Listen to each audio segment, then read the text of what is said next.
오늘 말씀 함께 읽도록 하겠습니다. 고린도전서 1장 18절에서 31절 말씀 함께 읽도록 하겠습니다. 십자가의 도가 멸망하는 자들에게는 미련한 것이요 구원을 받은 우리에게는 하나님의 능력이라. 기록된 바 내가 지혜 있는 자들의 지혜를 멸하고 총명한 자들의 총명을 폐하리라 하였으니, 지혜 있는 자가 어디 있느냐? 선비가 어디 있느냐? 이 세대의 변론가가 어디 있느냐? 하나님께서 이 세상의 지혜를 미련하게 하신 것이 아니냐? 하나님의 지혜에 있어서는 이 세상이 자기 지혜로 하나님을 알지 못하므로 전도에 미련한 것으로 믿는 자들을 구원하시기를 기뻐하셨도다.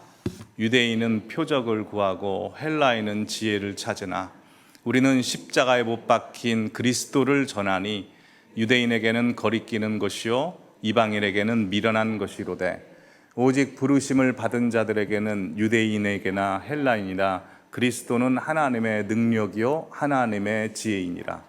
하나님의 어리석음이 사람보다 지혜롭고 하나님의 약하심이 사람보다 강하니라. 형제들아 너희를 부르심을 보라. 육체를 따라 지혜로운 자가 많지 아니하며 능한 자가 많지 아니하며 문벌 좋은 자가 많지 아니하도다. 그러나 하나님께서 세상에 미련한 것을 택하사 지혜 있는 자들을 부끄럽게 하려 하시고 세상에 약한 것을 택하사 강한 것을 부끄럽게 하려 하시며 하나님께서 세상에 천한 것들과 멸시받는 것들과 없는 것들을 택하사 있는 것들을 폐하려 하시나니 이는 아무 육체도 하나님 앞에서 자랑하지 못하게 하려 하심이라.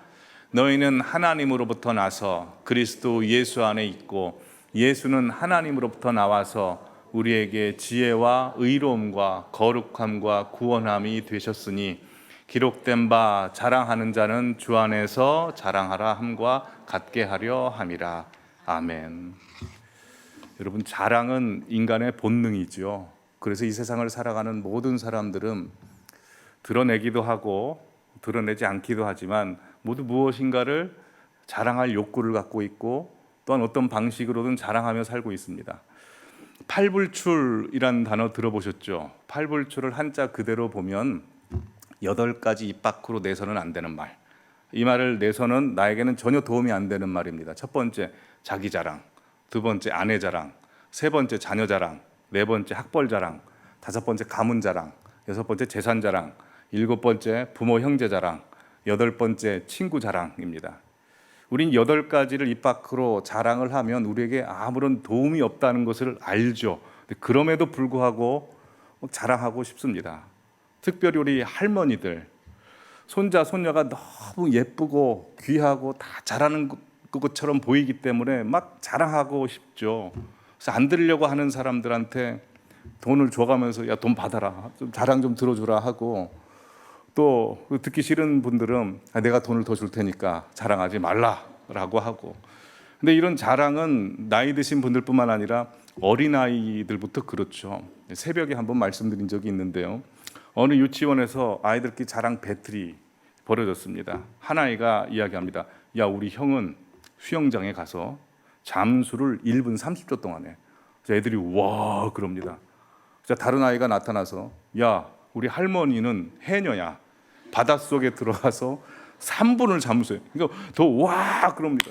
그러자 시기심이 났던 어떤 아이가 이렇게 얘기합니다. 야, 우리 삼촌은 작년에 물에 들어가서 지금도 안 나오고 있어. 자랑하고 싶어서 이제 뻥을 친 거죠. 이렇게 어린아이에서부터 청소년, 청년, 장년에 이르기까지 자기만의 방식으로 그렇게 자랑을 합니다. 그렇게 자랑하다가 또 망신을 당하는 경우가 있습니다. 어떤 한 군인이 그 꿈에 그리던 대령을 이제 달게 된 겁니다. 무궁화가 2개였다가 3개가 다니까 얼마나 기분이 좋겠습니까? 막 이곳저곳에 자랑을 하고 싶은데 자랑할 길이 없는 겁니다. 근데 그때 마침 대령 사무실에 이등병이 노크하고 들어옵니다. 똑똑똑 충성하자 대령이 잘 됐다 싶어서 잠깐 기다려봐 하고 전화기를 듭니다. 전화기를 들고 장군님, 네 12시예요. 알겠습니다. 거기서 뵙겠습니다. 장군이 높은 분이랑 이제 통화하는 사이라는 걸 이제 과시를 한 거죠. 전화기를 끊고 이제 이등병에게 묻습니다. 자네 왜 왔나? 그래서 이등병이 이렇게 답합니다. 대령실 전화선 연결이 끊어져 가지고 전화선 연결하러 왔다고. 자랑하려다가 망신을 당하게 된 거죠. 여러분, 자랑이 나쁜 것일까요? 좋은 것일까요? 우리 사람들은 일단 자랑에 대해서 부정적인 인식을 갖고 있습니다. 왜냐하면 다른 사람 자랑하는 게 그렇게 좋아 보이지 않기 때문에 그렇습니다. 아까 전에 말씀드렸다시피 자랑이라고 하는 것은 인간의 본능입니다. 인간의 본능이라고 하는 것은 하나님이 우리를 자랑하는 존재로 만드셨다는 것이죠. 하나님께서 우리를 만드실 때 하나님의 형상대로 만드셨습니다. 성경에 보시면 하나님께서 자랑하시는 장면들이 나옵니다. 욥기 1장 8절 보시면 하나님께서 사탄에게 욥을 자랑하십니다. 내 종 욥을 주의하여서 보았느냐. 그와 같이 온전하고 정직하고 나를 경외하고 악에서 떠난 사람 세상에 없다라고 자랑하십니다. 또한 사도행전 13장 22절에 하나님께서 다윗을 자랑하십니다. 내가 이새의 아들 다윗을 만나니, 원어로 보면 내가 찾아냈다 이겁니다. 다윗을 찾아냈는데 다윗은 내 마음에 합한 사람이다 라고 해서 하나님께서도 자랑을 하십니다. 그러니 우리도 자랑할 수밖에 없는 존재지요. 근데 중요한 것은 자랑하는 존재이긴 하지만 자랑을 할 때 무엇을 자랑하느냐, 자랑의 내용이 중요한 것이죠. 그럼 우리가 무엇을 자랑해야 될까요? 예레미야서 9장 23절 24절 말씀 보시면 하나님께서 이렇게 말씀하십니다. 지혜로운 자는 그 지혜를 자랑하지 말라. 용사는 그의 용맹을 자랑하지 말라. 부자는 그의 부함을 자랑하지 말라. 그럼 뭘 자랑하라고 합니까? 나를 아는 것, 하나님을 아는 것과 하나님께서 사랑과 정의와 공의를 이 땅에 행하시는 선하고 전지전능하시는 분임을 자랑하라 라고 말씀합니다. 그러게 이 자리에 계신 모든 성도님들께서는 하나님께서 나에게 주신 재능, 지식, 달란트 가지고 자랑하지 마시고 그 모든 것을 주신 하나님께 자랑하시는 분들이 되시기를 바랍니다. 그래서 야고보서 1장 9절 10절 보면 야고보 사도는 하나님의 말씀으로 우리 이렇게 권면합니다. 낮은 형제는 자기 높음을 자랑하고 부한 자는 자기 낮아짐을 자랑하라. 이게 좀 이상하죠. 낮은 형제인데 어떻게 자기의 높음을 자랑할 수 있을까요? 이건 이런 이야기입니다. 우리가 이 세상에서 아무리 세상 사람들이 볼 때 불쌍하게 살고 천하게 살고 비천하게 산다 할지라도 우리는 보이지 않는 저 천국 하늘 시민권을 가진 자로서 영적 신분이 굉장히 높은 사람이라는 겁니다. 좀 이해하시기 쉽게 설명을 드려보죠. 사진 하나 보여주시죠. 군대 막사입니다. 내무반을 보시면 누가 병장이고 누가 이등병이고 누가 상병이고 누가 일병인지 구분 다 되시죠? 보시면 일병 각 잡고 있는 사람이 이병이고요. 그 옆에 허리를 굽히고 있는 애가 일병이고 다리를 쭉 뻗고 있는 군인이 상병이고 퍼질러 누워 자고 있는 사람이 이제 병장입니다. 군대 갔다 오신 분들은 다들 아시겠지만 이병 때 가장 부러운 사람이 누굴까요? 이병 땐 일병이 가장 부럽습니다. 그 욕심도 없어. 그냥 일병이 가장 부럽습니다. 일병 때는 상병이 너무나 부럽고요. 상병 때는 병장이 부럽습니다. 한번 질문 한번 드려보죠. 오늘 이 자리에 계신 성도님들 중에서 저 병장 부러워하시는 분 계십니까? 한 분도 안 계시죠. 왜 그럴까요? 우리는 군대 세계에 사는 사람이 아니라 군대 바깥에 사는 사람입니다. 하나도 안 부럽다는 겁니다. 마찬가지입니다. 우리가 이 군대 같은 이 세상에서 15평에 살면 나 30평에 사는 사람이 부럽고요. 30평에 살면 45평 사는 사람이 부럽고 45평 사는 사람은 50평 사는 사람이 부럽습니다. 그러나 하나님의 시선으로 볼 때 저 천국에 간 믿음의 선배들이 볼 땐 어떻게 볼까요? 하나 부럽지 않죠. 왜요? 우리는 왕이고 제사장으로 부름받았습니다. 그래서 주일학교 때 이런 찬양 배우지 않았습니까? 왕 나는 왕자다. 하나님 나라에 나는 왕자다.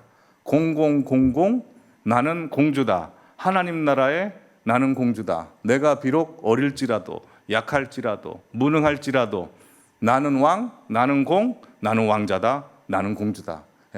영적 신분으로 살라라고 해서 아무리 낮은 형제도 높다는 걸 인식하며 살라. 그걸 자랑하라 라고 말씀합니다.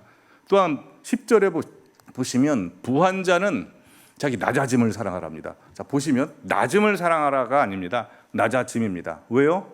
이는 그가 풀의 꽃과 같이 지나감이라 라고 되어 있습니다. 풀의 꽃같이 지나간다는 말이 무엇일까요? 영어 성경을 보면 분명합니다. Since they will pass away. 뭐 한다는 겁니까? 죽는다는 겁니다. 여러분, 죽음이라는 것은 이 세상 모든 사람을 평준화시켜 버립니다. 즉 하나님께서는 이 세상이 아무것도 아니라는 것을 죽음이라는 것을 통해서 알려주십니다. 체스판을 한번 보시죠. 체스 하신 분들은 아시겠지만 저기에 보면 왕도 있고요, 여왕 퀸도 있고, 비숍도 있고, 나이트도 있고, 루크도 있고, 쫄병도 있고 그렇습니다. 아웅다웅 체스 경기를 하죠. 체스 게임이 다 끝나고 나면 저 체스 말들은 어떻게 될까요? 다음 사진 보시면 다 상자 안으로 들어갑니다. 이 세상에 사는 게 다 그렇다는 겁니다. 여러분, 베르나르 베르베르라는 프랑스 소설가 아십니까? 개미, 타나토노트, 재미있는 소설을 쓴 사람인데요. 웃음이라는 소설을 쓸 때 참 재미있는 부분이 있어서 스크랩해 둔 게 있습니다. 보시면 사람이 나이대별로 자랑거리가 달라지는데요. 2살 때는 똥오줌 가리는 것, 3살 때는 이빨 나는 것, 12살 때는 친구들이 있다는 것, 18살 때는 차를 운전할 수 있다는 것, 20세 때는 사랑할 수 있다는 것, 35세 때는 돈이 많다는 것. 이 프랑스인들 시선으로 이야기한 겁니다. 근데 신기한 게 있습니다. 더 나이가 들면 자랑거리가 이제 거꾸로 갑니다. 보여주시면 맨 밑에 50세 때 돈이 많다는 게 자랑입니다. 60세 때는 사랑할 수 있다는 게 자랑입니다. 70세 때는 차를 운전할 수 있다는 게 자랑이고, 75세 때는 친구들이 살아남아 있다는 게 자랑이고, 또 80세 때는 이빨이 남아 있어서 씹을 수 있다는 게 자랑이고, 85세 때는 똥오줌 가릴 수 있다는 게 자랑입니다. 이것을 통해서 우리가 알 수 있는 게 무엇입니까? 이 세상 것 가지고 자랑할 수 있는 것 하나도 없다는 거죠. 그러기에 우리가 주님으로 자랑해야 됩니다. 그래서 우리가 우리 입 밖으로, 우리 마음속으로 지금 무엇을 자랑하고 있느냐를 보면 내 영적 상태가 보입니다. 내가 내 자녀를 자랑하고 있으면 내 자녀가 내 신이고요. 내가 재물을 나를 떠받들고 있는 어떤 뿌리로 생각하고 있으면 재물이 내 신인 것이고요. 인간관계, 인맥이 나를 떠받들고 있는 내 자랑이라고 생각하면 인맥이 내 우상인 겁니다.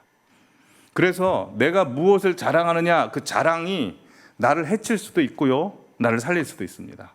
또한 공동체를 해칠 수도 있고 공동체를 살릴 수도 있습니다. 성도님들마다, 세상 사람들마다 다 뭐가 있죠. 자기마다 내가 이거 있다, 이것 때문에 살아갑니다. 근데 그게 나를 죽일 수도 있고 나를 살릴 수도 있고 공동체를 해칠 수도 있고 공동체를 평화롭게 만들 수도 있다는 겁니다. 그게 무엇입니까? 오늘 고린도 교회가 그 이야기를 해줍니다. 고린도 지역은 대부분 젊었을 때 한참 잘 나가던 퇴역 장성들이 은퇴 이후의 생활을 보내는 곳입니다. 경제적으로는 풍요로운 곳이었겠죠. 또한 헬라 문화를 받아들인 사람이 많아서 지식층도 많았습니다. 그리고 유대인도 있었고, 하여튼 각 민족 중에 그래도 엘리트층들이 많았습니다. 그러니 고린도 교회도 한번 생각해 보십시오. 고린도 교회 재정도 괜찮았겠죠. 지식층 많았겠죠. 또한 은퇴 이후 사람들이니까 시간도 많아서 여유도 많았습니다. 그래서 고린도 지역에 있는 사람들은 말씀을 들어도 굉장히 좋은 말씀, 고급스러운 말씀을 듣습니다. 아볼로란 사람, 오늘 새벽 본문에도 있었지만 아볼로는 구약 성경에 능통했고 헬라 문화에 영향을 받은 사람에서 구변이 굉장히 좋았습니다. 말씀을 잘 전했습니다. 아볼로가 고린도에 사역했습니다. 또한 사도 바울, 글을 잘 쓰지 않았습니까? 정리를 잘해서 사도 바울도 가서 사역을 했습니다. 또한 베드로가 그곳에 갔는지 안 갔는지 모르겠습니다. 근데 베드로에게 세례를 받고 베드로의 말씀을 들었던 사람이 있었고, 또한 심지어 예수님의 공생의 시절 산상 설교를 듣고 예수님으로부터 세례를 받은 사람도 고린도교에 있었습니다. 거기까지 문제가 없습니다. 항상 문제가 어디서 생깁니까? 교회 은혜가 사라지고 성령 충만이 사라지고 우리 성도들의 성령 충만이 사라지고 은혜가 사라지면 그때부터 자아가 강해지면서 자기를 높이려고 하지 않습니까? 근데 우리 믿는 사람들은 세상 것 가지고 자랑하면 안 된다는 거 우리는 다 알고 있습니다. 그래서 영적으로 밑바닥이 되면 교묘한 신앙적인, 표면적인 신앙적인 명분과 신앙적인 것 가지고 자기 자신을 내세울 수 있습니다. 예를 들어서 굉장히 겸손한 모습을 하고 있는데 속에서는 굉장히 교만할 수도 있고요. 또한 나는 어떤 목사님에게 배웠어? 나는 어떤 교회 다녔어? 라는 것이 내 뭐가 될 수도 있습니다. 은혜가 사라지면. 근데 이제 고린도 교회가 그렇게 됩니다. 처음에 나는 예수님께 직접 세례를 받고 예수님 말씀을 들었어 하면 다른 사람들이 그 말을 듣고 막 눈물 흘리면서 와 그래 은혜스럽다 이렇게 했는데 은혜가 사라지니까 나는 예수님께 세례를 받았어 꼴배기시는 겁니다. 예. 그러자 예수님께 세례 받은 사람, 베드로에게 세례를 받은 사람, 바울에게 세례 받은 사람, 아볼로에게 세례 받은 사람들끼리 끼리끼리 모여서 이제 그 믿음의 위인들을 소중하게 생각하는 게 아니라 믿음의 위인들을 내걸고 자신을 자랑하고 자기 의를 드러내게 된 겁니다. 이게 사도 바울이 봤을 때 굉장히 심각한 것이었습니다. 왜냐하면 자기를 높이는 건 사단적인 겁니다. 사단이 왜 사단이 됩니까? 교만해서 사단이 됩니다. 사단의 특징은 파당을 잇죠. 디아블로 사람을 나눕니다. 고린도 교회가 겉으로 보기엔 굉장히 고급스럽고 풍족하고 은혜스럽게 보였고 은사도 많았지만 사도 바울이 영적으로 딱 보기에는 이 사단이 들어간 겁니다. 그래서 오늘 고린도 교회 영적 암이 자라고 있을 때 그 고치기 위해서 해결책을 제시합니다. 그게 뭐랍니까? 오늘 본문 31절 보시면 주 안에서 자랑합니다. 너희들 자랑하고 싶으면 주님 바깥에서 자랑하지 말고 주님 안에서 자랑해라. 주님 안에서 자랑하는 것이 무엇이냐? 그게 십자가라는 거죠. 그러기에 십자가만 자랑하라 라는 말씀입니다. 우리도 마찬가지입니다. 우리에게서 가장 유일하게 자랑해야 될 것이 십자가죠.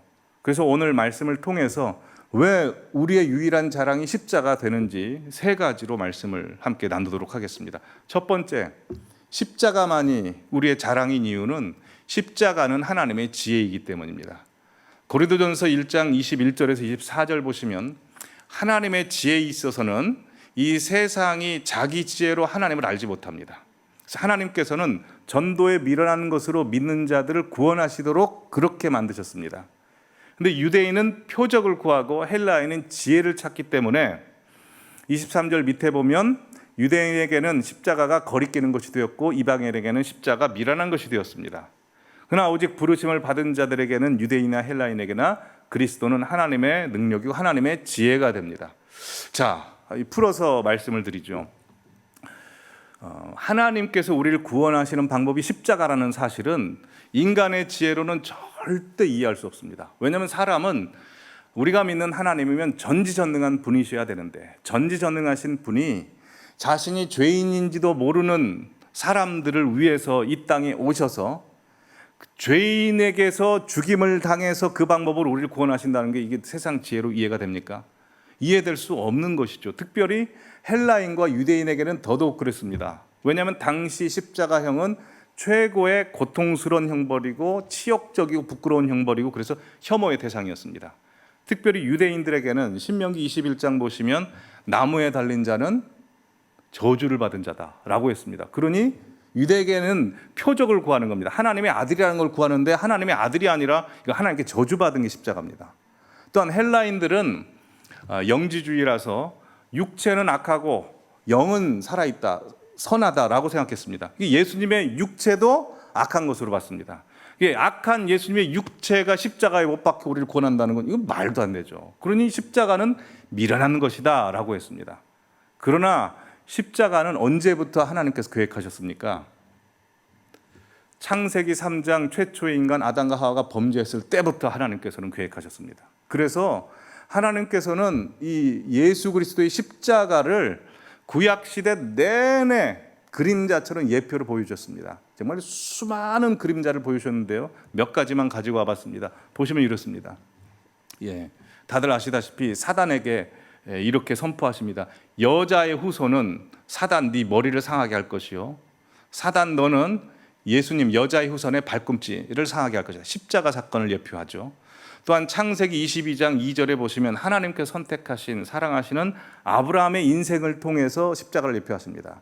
사랑하는 독자 이삭을 번제로 드려라. 실제로 드리지 못하게 하시죠. 근데 하나님께서는 실제로 자신의 사랑하는 독자 예수님을 주십니다. 다음 말씀 보시면 출애굽기 12장에 보시면 10가지 애굽의 재앙을 내릴 때 마지막 장자 죽음의 재앙일 때 하나님께서 이스라엘 백성들에게 어린 양을 잡아 6월절 어린 양 피를 문설주 임방의 발음으로 말미암아 재앙이 넘어가게 하심으로 십자가를 예표하셨습니다. 또한 출애굽기, 민수기, 레위기를 보시면 이스라엘 백성들이 40년 광야 생활하면서 하나님께 반역하고 불평했던 사건이 총 몇 번 나온지 아십니까? 한번 말씀드린 적이 있는데요. 민수기 14장에 나옵니다. 총 10번이나 나를 반역하였느냐라는 말씀이 있습니다. 총 10번 나옵니다. 근데 마지막 10번째 불평 사건이 민수기 21장에 나옵니다. 그때 하나님께서 모세에게 명령하셔서 멸망당하는 이스라엘 백성을 살리시기 위해서 불뱀을 놋뱀으로 만들어서 달라고 하죠. 이게 십자가 사건입니다. 그 이후부터 이스라엘 백성들이 원망하고 불평하는 일이 사라지고 심판이 사라집니다. 예표하신 것이죠. 그 다음 다윗도 예수님의 십자가를 느꼈습니다. 그래서 시편 22편이 다윗이 고백한 메시아 시편인데요. 내 수족을 찔렀나이다. 십자가 사건을 미리 선경험을 합니다. 이사야서 53장 5절에 이사야를 통해서 예수님이 찔림은 십자가 사건입니다. 그리고 스가랴서 12장 10절에서도 그들이 찌른 바 그를 바라보고 그를 위하여 애통하기를 독자를 위하여 애통하듯 하며 라고 해서 성경 곳곳에 하나님의 비밀 예수 그리스도의 십자가로 너희를 구원하겠다라는 것을 말씀하셨는데 성경을 열심히 공부하는 유대인들, 율법사들이 알았습니까? 몰랐습니까? 몰랐습니다.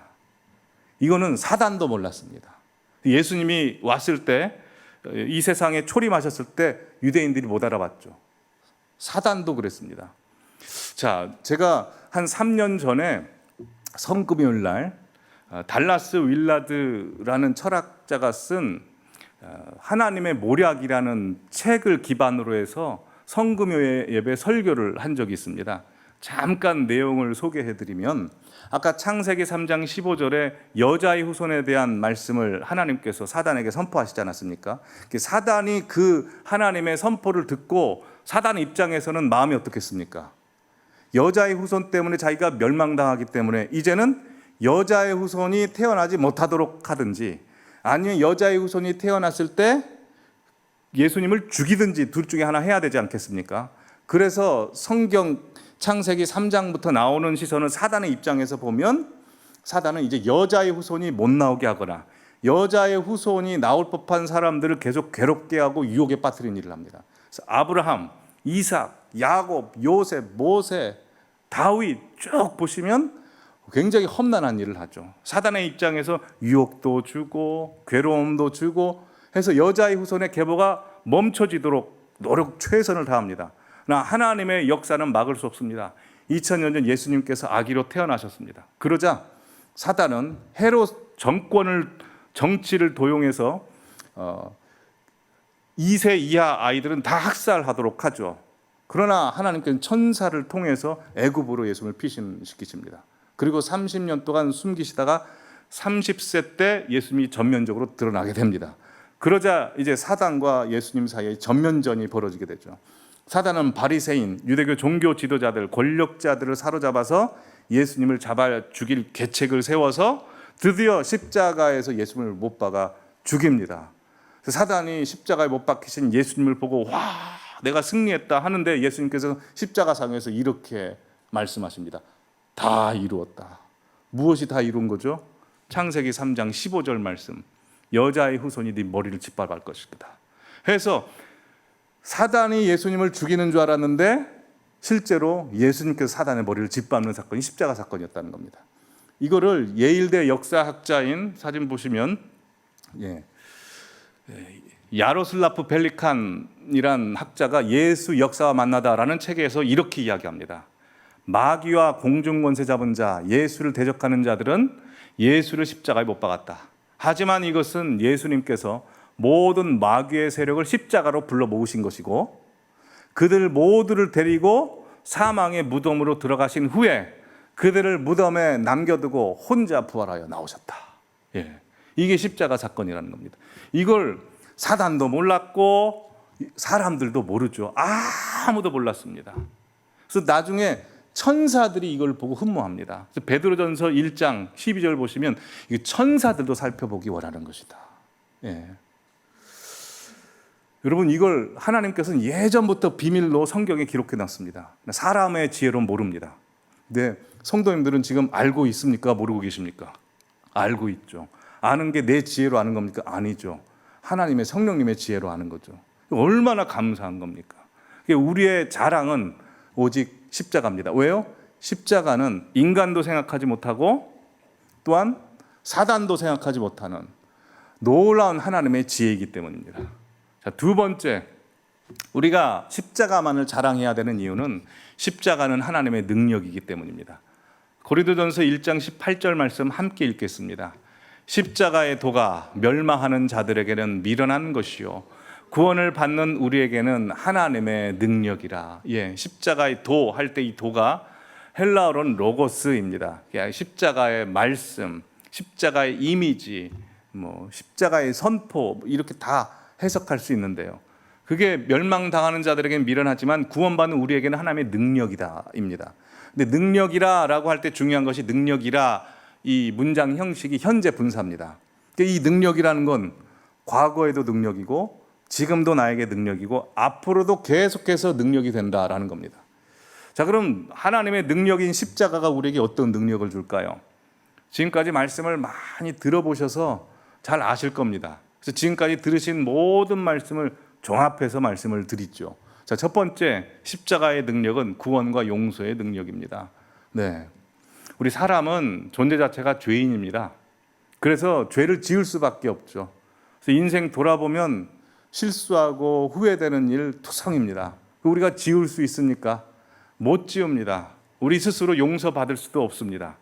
그러나 하나님께서 그걸 용서하시기 위해서 자신의 독생자 아들, 자기 자신을 주셨다는 것은 어마어마한 걸 주신 겁니다.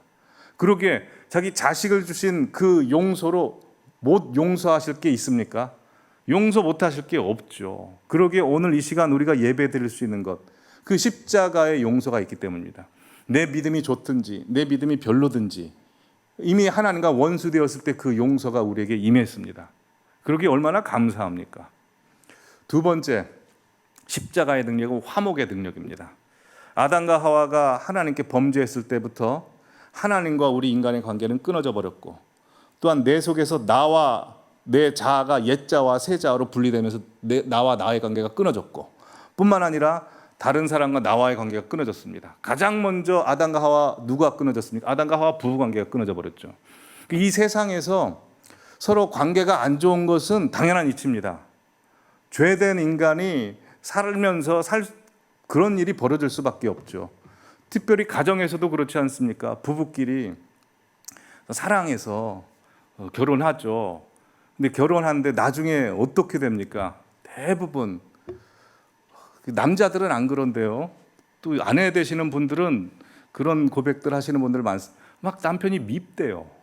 막 밥 먹는 것도 밉고 막 웃는 것도 밉고, 저는 이해가 안 되는데 그런 말씀을 많이 들을 때가 있습니다.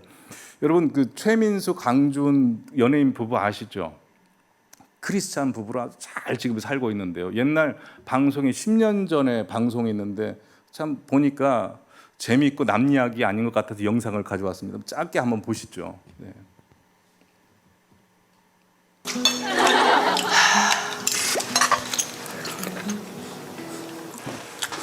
왜 이렇게 입맛이 살아있어? 응? 왜 이렇게 입맛이 살아있냐고 지금. 새벽서부터. 유성이 지금 깨워야 되겠다, 그치? 둘 중에 하나야. 깨우지 말든가. 안 가는 거지 뭐. 못 가는 거지 뭐. 짜증이 밀려오는 강준. 아니면 좀 이렇게 잘 먹어줘. 아니면 오늘따라 이렇게 먹고 그래. Why? 그냥 찾아봐도 화가 나. 내 옆에서 숨 쉬는 자체도 화가 나 그냥. 그거 아니? 사람 그냥 찾아볼 때 짜증나는 그런 거 알아? 너무 짜증나. 네. 어디서 많이 본 장면 같지 않습니까? 예. 참 희한합니다. 셀 모임 하다가도 우리 권사님들께서 종종 이런 고백을 할 때가 있습니다. 밥 먹는 것도 꼴 보기 싫고, 숨 쉬는 것도 꼴 보기 싫고. 그렇습니까? 남자들은 그걸 잘 모를 때가 많거든요. 왜 그럴까요? 물론 표면적으로는 다 이유가 있겠죠. 근본적으로는 하나님께서 결혼이라는 것은 사역지로 보내신 거 아닙니까? 돕는 사람으로서 사역지입니다. 그 배우자가 사역해야 될 사역 일터인데요. 사역자, 목회자도 그렇습니다. 자기 힘과 자기 능력대로 성도님들 대하다 보면 성도를 되게 밉습니다. 자기 사랑으로 하려면. 누구의 사랑으로 해야 됩니까? 하나님의 사랑으로 해야죠. 우리 아내 되시는 분들도 마찬가지입니다. 왜 저렇게 남편이 꼴보기 싫을까요? 자기 사랑으로 하려고 하니까, 자기한테 안 맞으니까, 자기 정도가 아니니까, 십자가의 사랑으로, 십자가의 능력으로 사랑해야 하나가 되지 않겠습니까? 전혀 공감을, 제가 아마 남자라서 그런 것 같습니다. 자, 에베소서 2장 14절, 19절 보시면, 16절 보시면 십자가로 이 둘을 한 몸이 되게 해서 화목하게 하셨답니다. 각자 가정에 적용하셔야 됩니다. 그래서 뭐가 되게 하십니까? 19절에 하나님의 권속입니다. 그렇게 남편이 꼴보기 싫고 배우자가 꼴보기 싫은 이유는 뭡니까? 내 신앙이 좋지 않아서 그런 겁니다. 내 자아가 십자가로 죽고 예수 그리스도 십자가 능력이 들어와야 그 십자가의 능력으로 사랑할 수 있습니다. 그래서 내 신앙이 좋아지면 옆에 있는 배우자가 더 사랑스러워 보입니다. 예. 아멘? 예, 예. 예. 저도 그런 경험을 하고 있습니다. 예. 저도요, 저희 아내가 저를 얼마나 막 숨 쉬는 것도 꼴보기 싫어하고, 막 밥 먹는 것도 싫어. 근데 저희 아내 신앙이 좋아졌습니다. 예. 그러니 괜찮아졌어요. 여러분, 이렇게 십자가 사랑으로 우리가 하나 되면 십자가의 능력은 하나가 될 줄 믿습니다. 아멘. 예. 세 번째, 십자가의 능력은 은혜의 능력입니다. 은혜 교환의 능력입니다. 여러분, 옛날에는, 지금은 화폐 경제죠. 그래서 내가 사고 싶은 물건을 그 물건의 가치에 해당하는 화폐를 지불해서 사게 됩니다. 옛날엔 물물 교환이었습니다. 물물 교환할 때는 가장 중요한 원칙이 무엇입니까? 내가 바꾸고자 하는 물건과 상대방의 물건의 가치가 맞아야죠. 근데 우리나라 전래 동요 중에 이런 물물 교환의 법칙으로 봤을 때 말도 안 되는 노래가 하나 있습니다. 두꺼봐 헌집 줄게. 그럼 헌집다오 해야 되는데 뭐 달라고 합니까? 새집다오라고 하죠. 근데 십자가가 그렇습니다. 이사야서 53장 5절 말씀 보시면 그가 찔림은 우리의 허물을 인하며 그가 상함은 우리의 죄악이 인함이라. 그가 징계를 받음으로 우리가 평화를 누리고 그가 채찍에 맞음으로 우리가 낭을 입었다. 보시면 완전 일방적으로 예수님이 안 좋은 건 다 가져가십니다. 우리의 찔림, 허물, 상함, 죄악, 징계, 채찍 다 가져가시고요. 우리는 무엇을 가져갑니까? 깨끗함, 죄사함, 구원, 평화, 치유를 다 가져갑니다. 이 십자가에서는 정말 말도 안 되는 은혜의 교환이 일어나는 장소이죠. 자, 네 번째, 십자가는 반전이 일어납니다. 저주에서 소망입니다. 십자가는 저주받은 자의 형벌이었지만 구원을 일으키는 소망의 자리로 변하죠. 십자가는 사형틀이었습니다. 2000년 전에 십자가 달고 다니면 사람들이 기겁했을 겁니다. 그러나 지금은 십자가를 우리가 떳떳이 들고 다니는 이유는 십자가는 우리의 구원의 상징, 은혜의 상징입니다. 십자가는 예수님이 낮아지셨습니다. 사람이 되셔서 자기를 낮추시고 죽기까지 복종하시니 곧 십자가를 지심이라. 하지만 하나님이 예수님을 지극히 높이셔서 그 이름 앞에 모든 사람들이 무릎을 꿇어 예수를 주라 고백하게 하십니다. 네 번째, 십자가에서 죽었지만 그것이 부활이 되고 생명이 됩니다. 또한 십자가로 말미암아 우리 존재 자체가 변화됩니다. 에베소서 2장에 보면 우린 불순종의 아들이요 멸망의 아들인데 우리는 자녀가 되었습니다. 순종의 자녀요 은혜의 자녀 사랑의 아들의 나라로 옮겨졌습니다. 우린 죄인이지만 의인이 되었습니다. 또한 우리는 하나님과 원수 되었지만 하나님의 사역자 동역자가 되었고 호세아서 2장에 보면 우리는 창녀 고멜이었지만 예수 그리스도 십자가로 말미암아 그리스도의 신부가 되셨습니다. 이 어마어마한 반전이죠. 또한 거절당하는 징벌에서 용납받는 사랑으로 반전이 되었습니다. 다섯 번째, 십자가의 능력은 승리의 능력입니다. 여러분, 주님의 책에 우리의 이름이 기록되어 있다는 거 말씀드렸습니다. 사단도 책을 갖고 있습니다. 무슨 책을 갖고 있냐면 우리의 죄를 낱낱이 적어놨습니다. 사단은 지우지 않고 계속해서 기록하고 있습니다. 그래서 틈만 날 때마다 너 이런 죄 졌잖아 라고 우리에게 계속해서 죄성을 집어넣는데 예수님께서는 십자가로 사단이 지은 모든 우리의 죄를 지워버리시고 제하여 버리시고 찢어버리십니다. 그래서 무력화하셔서 십자가로 이기십니다. 그 십자가의 승리는 우리의 구원날 때만 이루어지는 것이 아니고 지금도 이루어집니다. 그래서 야고보서 4장에 보시면 우리가 마귀를 대적하기만 하면 마귀는 그냥 피합니다. 왜? 십자가가 우리에게 있기 때문에. 근데 마귀가 우리를 안 피하는 이유가 무엇일까요? 대적을 안 하니까. 대적만 하면 이기게 됩니다. 왜냐하면 십자가의 승리의 능력이 있기 때문입니다. 자, 6번째인가요? 십자가의 능력은 천국문을 여는 열쇠입니다.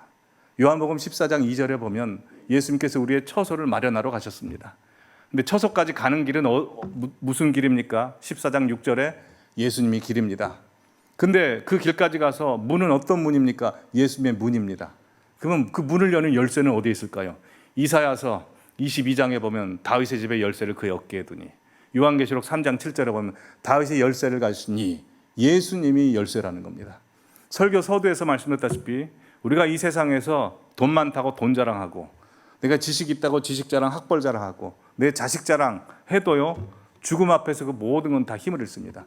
그것 가지고 천국문 앞에서 나 좀 들어보내달라고 설득이 안 됩니다. 십자가 열쇠를 딱 붙들고 있으면 주님께서 열어주십니다. 십자가의 능력 6가지 정리해 보겠습니다. 구원과 용서의 능력, 화목의 능력, 은혜의 능력, 반전의 능력, 승리의 능력, 천국문을 여는 능력입니다. 그 능력이 그냥 나 능력 있다 하신 게 아니고 우리에게 주어졌답니다. 그러니 우리가 오직 자랑해야 될 게 십자가의 능력이지 않습니까? 자랑할 게 지금 있으십니까? 다들 갖고 있으시죠? 십자가. 그렇게 십자가를 자랑하시기 바랍니다.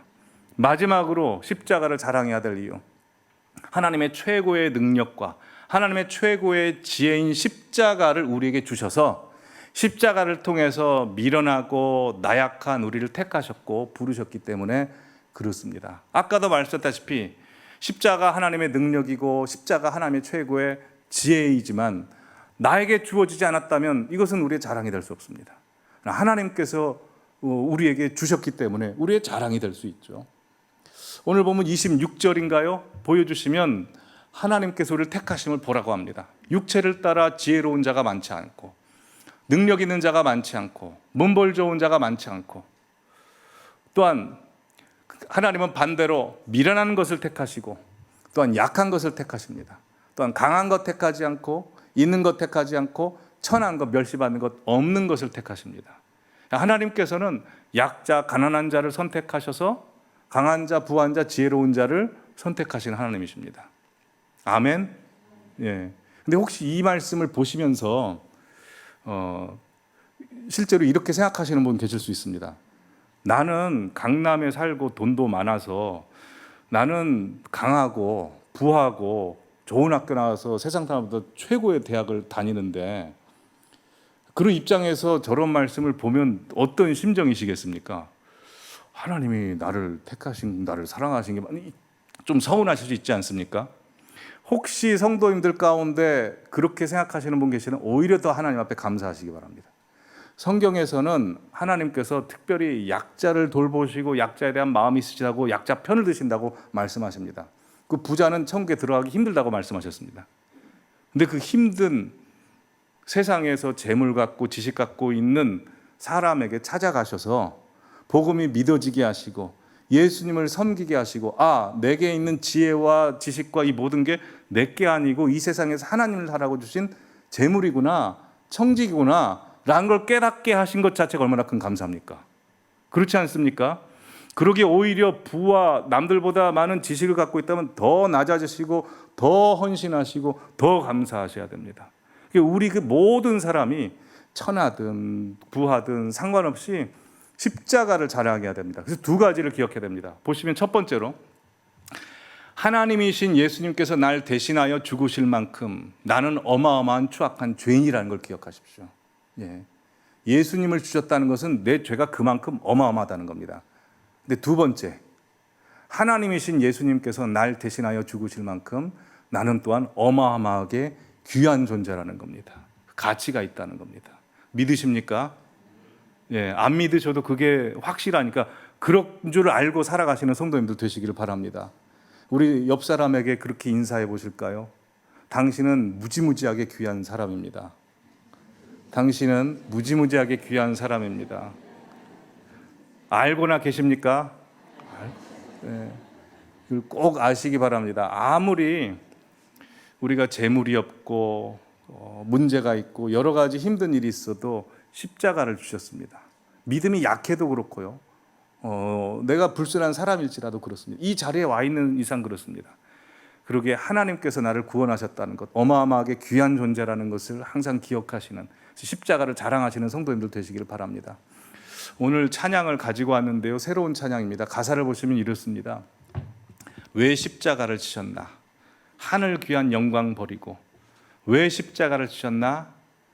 하나님 아들임을 버리고. 왜 물과 피 쏟으셨나? 아무 죄 없으신 어린 양. 왜 물과 피 쏟으셨나? 조롱 멸시하는 나를 위해. 왜 그러셨을까요?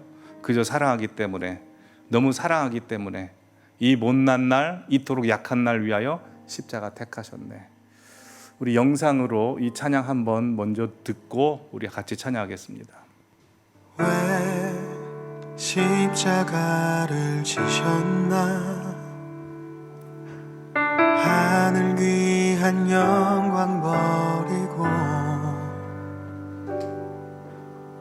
왜 십자가를 지셨나? 하나님의 아들임을 버리고. 왜 물과 피 쏟으셨나?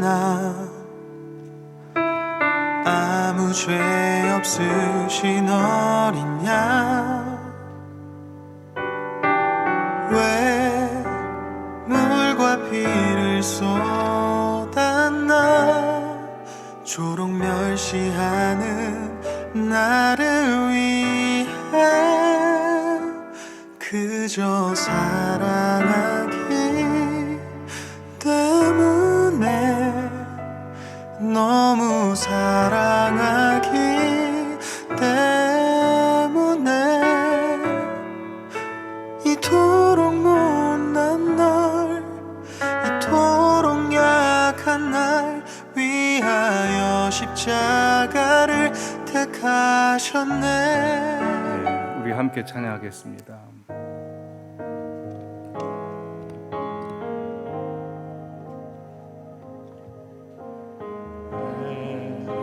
십자가를 지셨나? 하늘 위한 영광 버리고. 왜 십자가를 지셨나? 하나님의 아들임을 버리고. 왜 물과 피 쏟으셨나? 아무 죄 없으신 어린 양. 왜 물과 피를 쏟았나? 조롱 멸시하는 나를 위해. 그저 사랑하기 때문에, 너무 사랑하기 때문에 이토록 못난 날, 이토록 약한 날 위하여 십자가를 택하셨네.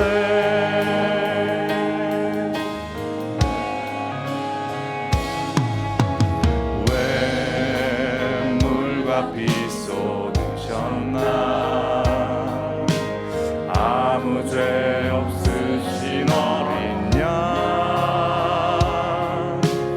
왜 물과 피를 쏟았나? 조롱 멸시하는 나를 위해. 그저 사랑하기 때문에, 그 사랑하기 때문에 이토록 못난 날, 이토록 약한 날 위하여 십자가를 택하셨네.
끝까지